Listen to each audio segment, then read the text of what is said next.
Welcome back, detectives.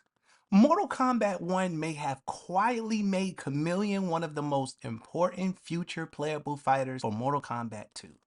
And I know that sounds crazy at first, because for a lot of fans, Khameleon feels like a secret fighter, a deep cut fighter, a nostalgia character. But in Mortal Kombat 1, NetherRealm did something extremely important. They made her canon. Thank the heavens they made her canon. They gave her storyline, they gave her a story presence, and they attached her to other female quote unquote ninjas in the universe of Mortal Kombat. They placed her around the royal family and they connected her directly to the Umgadi. So today's case file is not just asking if Khameleon returns. The real question is this: did Mortal Kombat 1 secretly set Khameleon up to become Mk2's new adaptive? And if Shang Tsung sits out the next Mortal Kombat game, which I predict, could Khameleon fill that shape-shifting gameplay role by using the powers of the female ninjas? Let's investigate. Now, before we open the evidence file, we need to make the focus clear. This is a Khameleon case file. Shang Tsung is not the main subject. The female ninjas are not the subject. Those are pieces of the evidence. The center of this case is Khameleon and Khameleon only, because her entire identity is built around one thing: adaptation. She hides, she shifts, she survives. She becomes whatever the battlefield requires her to become. And in Liu Kang's new era, that fixed point may have been rewritten into something much bigger, something enormous. Now, I don't want you to just take my word for it. Chameleon actually appears in story mode, as you can see on your screen right now. She is not just a roster with no connection to the plot. She has story presence. She stands with Tanya. She is tied to the Umgadi.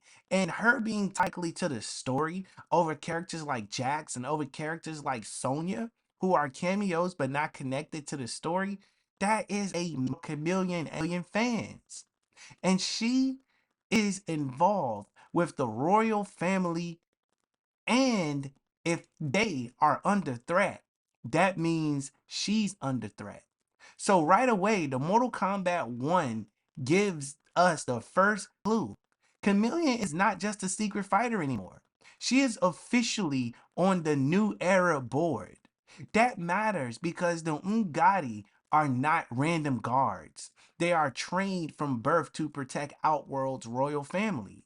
So when Chameleon is placed inside that system, NetherRealm is giving her a new role.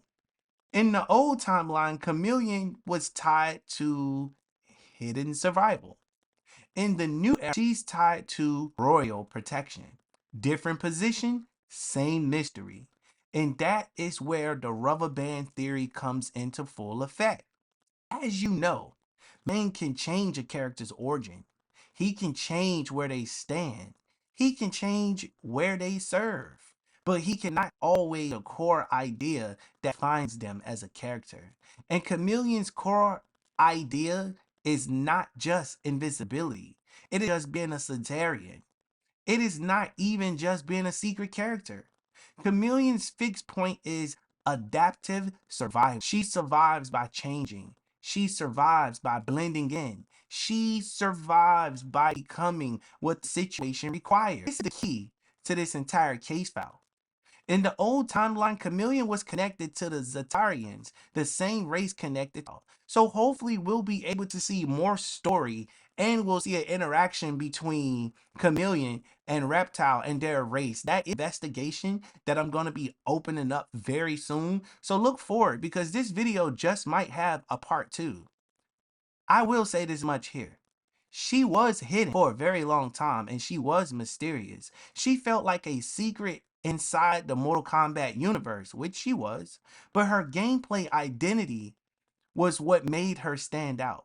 Khameleon could use the abilities, for those of you that don't know, of female ninjas, such as Kitana, Melina, Jade. She was not just one fighting style. She was multiple fighting styles in one character. That is why her name matters. Khameleon, a fighter who changes, a fighter who adapts, a fighter who survives by using what is around her. And that old identity is exactly why she becomes so interesting for Mortal Kombat 2's roster. Because if NetherRealm wants a fresh playable fighter with a shifting moveset, Khameleon is sitting right there. She does not need to be a sorcerer like Shang Tsung. She does not need to steal souls like him either. She does not need to be Shang Tsung. She can be something completely different, a female ninja adaptive fighter. Now let's address the Shang Tsung part carefully. I'm not saying Khameleon as a character. That would make no sense. Shang Tsung is a sorcerer. He uses dark magic. He steals souls. He manipulates one of the biggest villains in the franchise. Khameleon is not that. But what Khameleon could replace is the gameplay fantasy idea of a fighter who changes styles, the idea of a character who uses someone else's power against them, the idea of adaptation into the moveset. Shang Tsung does that through sorcery. Khameleon could do that through training, Zaterran biology, Umgadi discipline, and female ninja cut styles.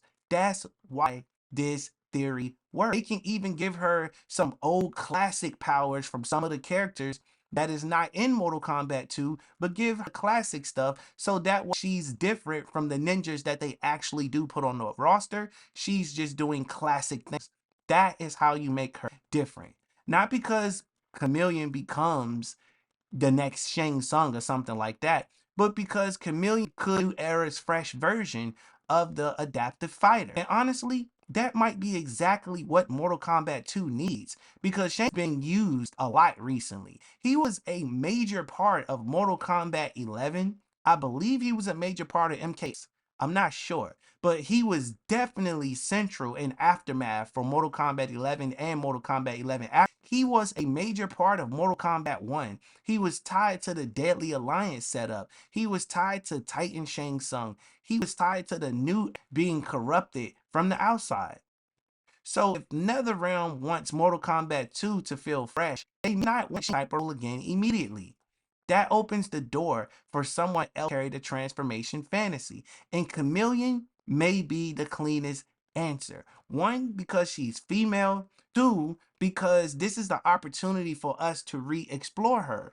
And three, we would rather get a Khameleon that can mimic the features than to have someone like Shujinko who can mimic all the male fighters. Shang Tsung can already do that. Khameleon would be the best option, and I cannot wait to see him on the Mortal Kombat 2 roster because there's a 98% chance that roster.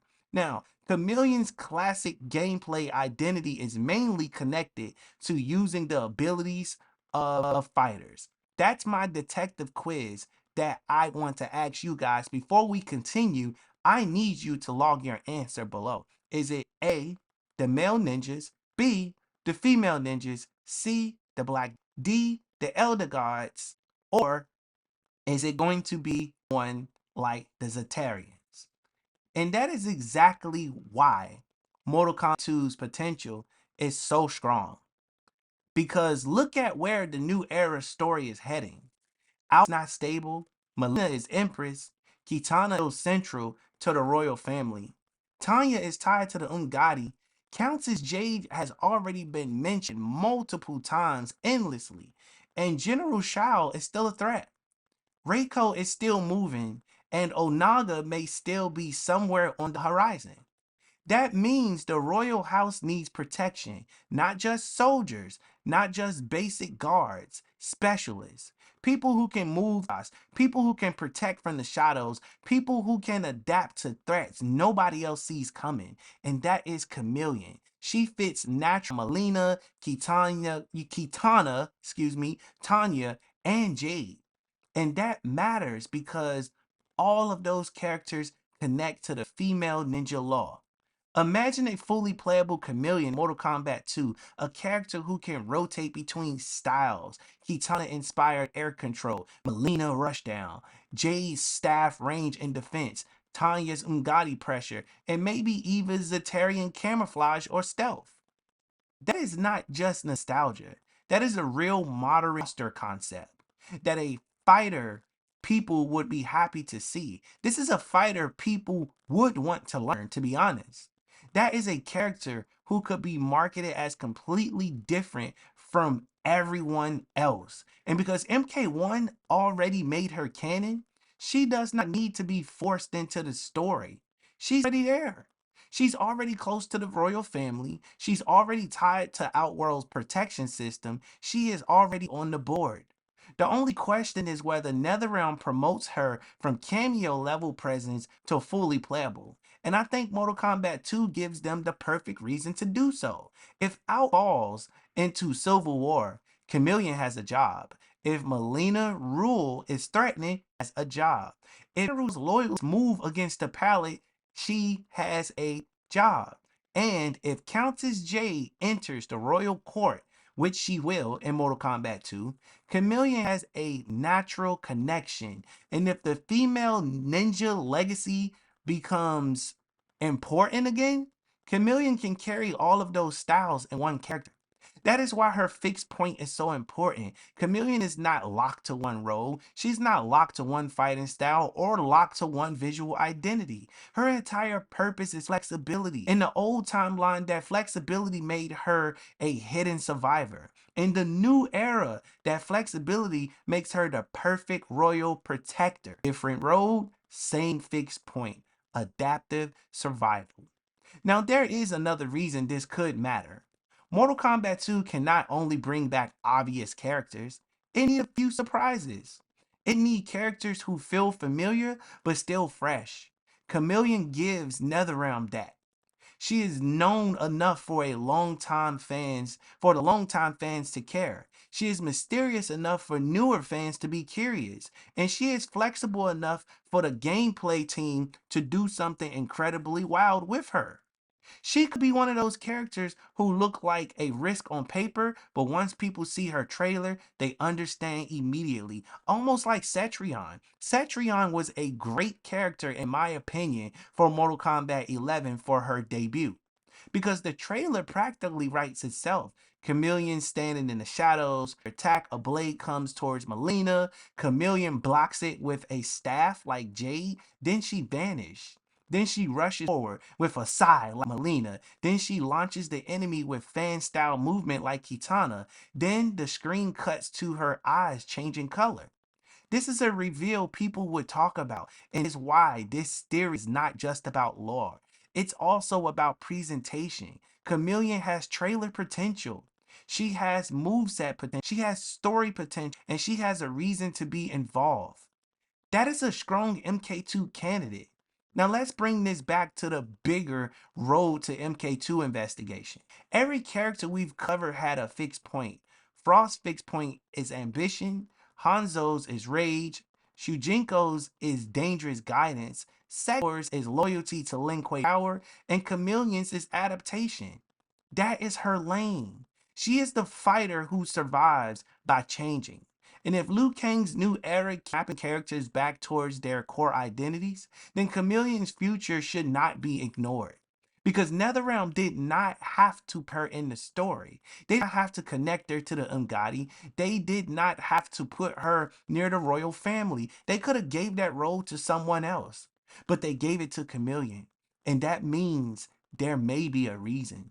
So after reviewing Khameleon's old timeline identity, her female ninja mimic gameplay, her new era role as the Umgadi protector, and her story mode presence, her connection to the Outworld's royal family, and the rubber band theory, man, our investigation has reached a clear conclusion.